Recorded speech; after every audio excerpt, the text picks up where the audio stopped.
let's look at our student loan plan to attack the debt that is in action. So for this exercise, we are going to take a look at a 23-year-old college graduate. And we're going to assume in all of these examples that he has a $100,000 loan. We're going to keep it as simple as we can here. So the first scenario we'll progress through is using a policy to pay off $100,000 in student loans and then repaying that policy loan. So before we look at the loan scenario here, because a lot of times we'll jump straight to that, is the first thing I want to look at is funding a policy. Meaning when we start to look at how a policy works, how the loans work and such, first and foremost, what does it look like when I just pay money in and let it sit and grow? How do I optimize that cash value first? Because remember, if I know how to maximize the cash value, what does that do for me? It gives me more money. It gives me more money up front and long term, which I can then in turn use to wipe out the debt and take advantage of other opportunities that arise. So what we've got here is a high cash value life insurance policy, 23-year-old male with the ability to pay in $10,000 per year. And here we're going to assume he pays in $10,000 a year. That might be a lot for a 23-year-old male. Concept is the main point here, round number of 10K.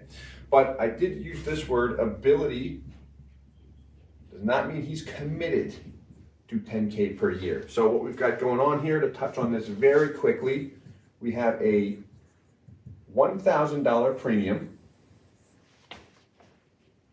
small term rider, which is about $200, it's a little bit less than that actually for the year, and everything else going into PUAs.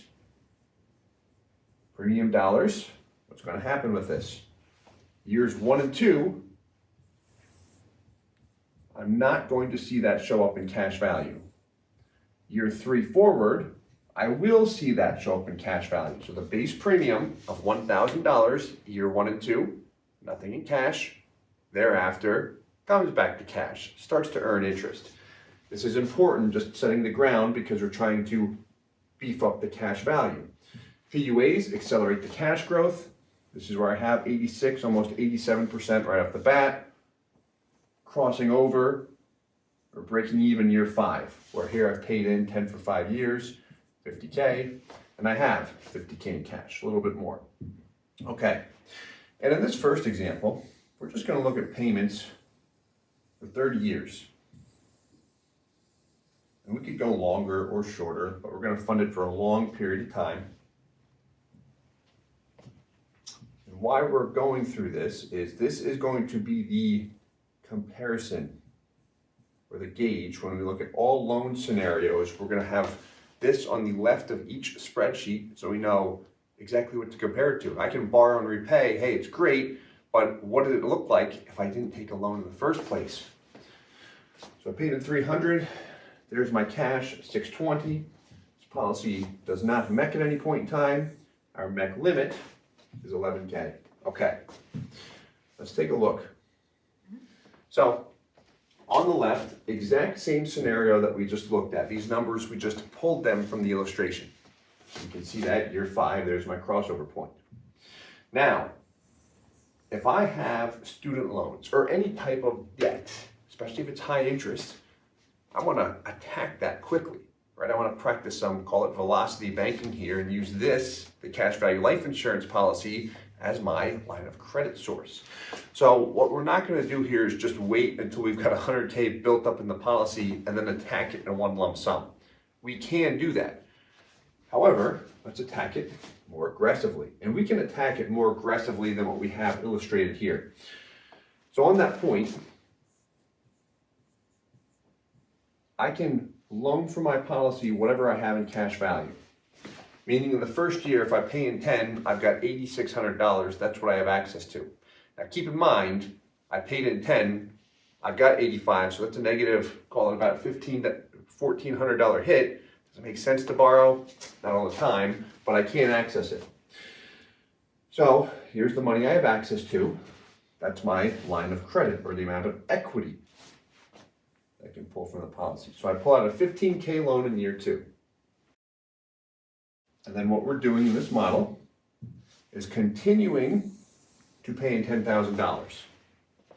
And then in year 3, we start payments of $500 a month, or $6K a year.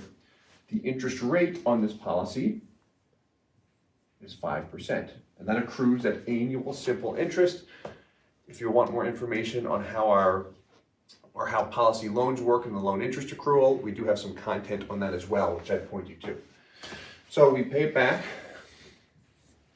I borrowed out 15. If I tally up those payments, what does it come out to?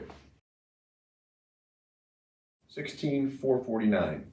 That's another $14.49 in interest I paid where? To the insurance company. Always keep that in mind. The interest goes to the carrier. The advantage, look at what happens when it's paid back.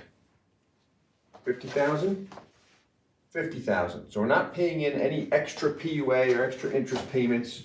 Death benefits restored as well.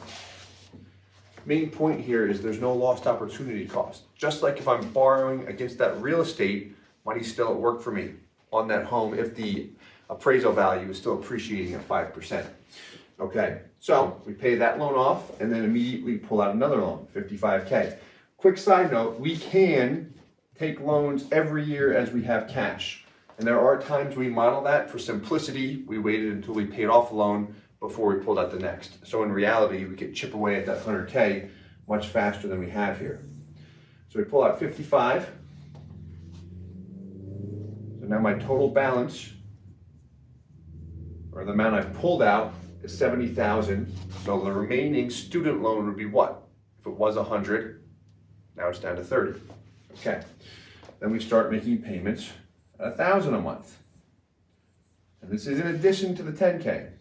Now we're age 30 at this point, so likely my income has increased and I can handle it, but it does not mean I'm forced to do this. Again, we can make the payments whatever we want. Main point, let's see how the policy loan functions. I pull out 55. There's my death benefit collateralized. So when they're gonna pay you interest on that 55 and on the money in cash, your entire bucket of money as if you never pulled it out, how they do that, one, there is an expense, there's loan interest, but primarily they collateralize your death benefit. Remember, what's an insurance company's, a life insurance company's first and foremost obligation? Keep in mind, they're called a life insurance company. To pay out life insurance claims. If we die with a loan outstanding, they're on the hook for a lesser death benefit. I can say they don't mind. Now, they do have advantages to keeping money in cash, but seeing that death benefit, have to pay out a lesser amount, it's not going to hurt them. Okay, so we pay that back. When it's paid back, you'll find again, same thing, everything is fully restored. 1 year, 147, 147, same thing with the death benefit. Okay, then we pull out a $30,000 loan. And all the meanwhile, in this example, just keeping it straightforward, we're still paying in 10K per year through year 30. This way we can fund for a long period of time. 30K loan, cash value is my equity or line of credit, death benefits collateralized. Same pattern every time we're taking these loans out. Now as we repay it, cash value, death benefit fully restored to exactly what it would have been as if I never paid it back in the first place. Really, this model, this example here, is just demonstrating what the policy looks like from a loan functionality. When I borrow and repay, I see my values down here at year 30 are fully restored to exactly what they would have been as if I never touched it in the first place. So to validate that, this guy will be nice and fun. So here's the loan and repayment illustration. Fun to look at, right? Look what we got going on here in our outlay column. Oddball numbers. And the reason why the annual outlay column on an insurance illustration output is going to assume what I pay into premium and PUAs, what I pull out in loans, what I pay in loan interest, loan repayments. It lumps it all together in one column, and I get this oddball report. That's why we import it on the Excel sheet to try and create some more transparency. But we want to make sure we're showing all of the full data as well. So, full data. what was our value at age 30, I'm sorry, year 30? $623,000. There's my cash value. Okay, let's look at the spreadsheet one last time. Year 30, 623. That was the loan and repayment scenario.